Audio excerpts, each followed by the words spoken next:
We hold these truths to be self-evident, that all men are created equal, and that they are endowed by their Creator with certain unalienable rights. And ever since those words were created for America, there has been a need for the NAACP. Ever since those 56 men signed the Declaration of Independence, which gave them privilege to life, liberty, and the pursuit of happiness, there was a need for the NAACP. For as these immigrant founding fathers of America were throwing off their chains of England, they were then throwing those same chains on Africans right here on this soil. You see, these new Americans had a vision, but they were not committed to making that vision happen. That's why we're here today. Generations of Africans kept saying, "Me too. I want my life. I want my liberty. I want my pursuit of happiness. Me too." And we kept fighting. And then right around 1900 or so, a group got together and finally put together an organization that would fight hard during an era they called Jim Crow. That was an era with mob lynchings, voter suppression, public brutality, underfunded education, black prison population soaring. Guess you could say it was a time very similar to now. That's why I'm here tonight to ask you to commit to join the fight for freedom for all. The NAACP has worked hard over the last 100 or so years. We have seen some changes. We can point to some victories in the fight. We also still look in our rearview mirror and we see a new challenge coming our way. That challenge is called Jim Crow 2.0. It's a new and improved version. And they're coming on strong. So we're fighting that, and we see it in our office every week as we get hundreds of calls. And we try to answer as many as we can to help the people who are calling to say, we need help. And we can, if we can get you to help us. So they've been talking to you all night about signing the back of the card, and that makes you a member of the NAACP. That's what I call the vision. That's the first step. I want to challenge you to take the second step. I want you to move past the vision.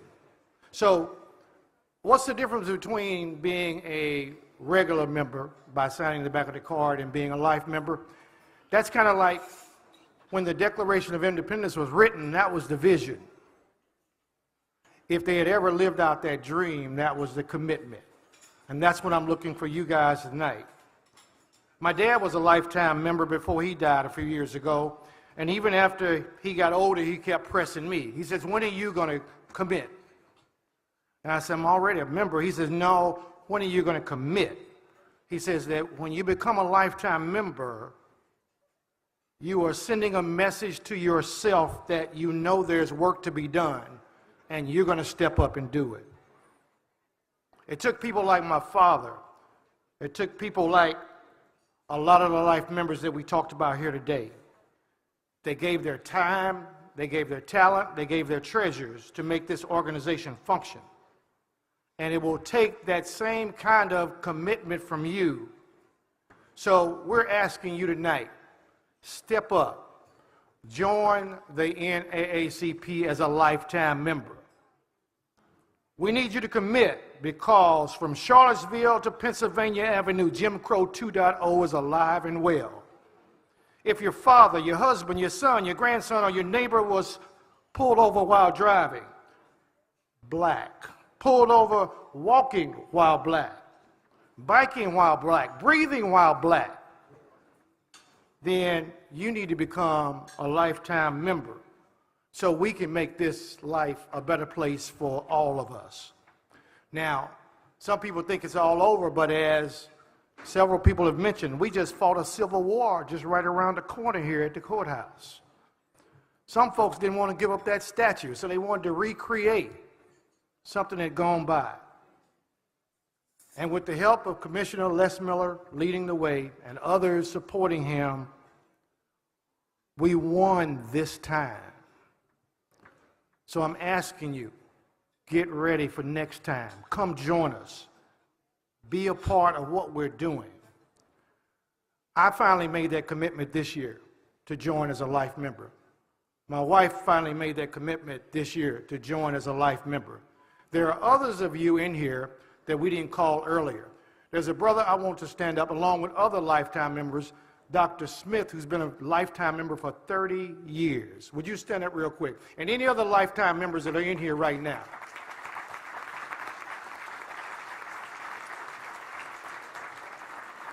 Thank you. There are a lot more lifetime members here in Tampa, but we still need your commitment. I want you to make that commitment because it sends a message to all the bigots, the hypocrites, the haters of justice, that you are ready to fight for what's right. You're ready to end race-based discrimination. Joining as a lifetime member says, I will not sit by silently. I will stand up, I will speak up, I will stay up for justice for all, equality for all, and the pursuit of happiness for all. So, if you think like I do, if you think that if we work together we can make a difference in this world, I want you to repeat after me. I will commit to justice. I will commit to equality. I will commit to a better life for all. I will commit to the NAACP. Now, you can join several ways. You can pay all at one time, or you can pay over time. So you got several ways to join as lifetime members. A friend and I were talking the other night, and he said, I saw this ad, and this is what the ad said. It said, America, the few, the proud, the privileged. Is that what we want? I'm asking, do you want a handful of people to be successful, or do you want all people to be successful? I didn't hear you. Do you want a handful or all to be successful? Then I say time's up. I say time's up for the rollback. It's time to take this new Jim Crow 2.0 and tell them to sit down somewhere.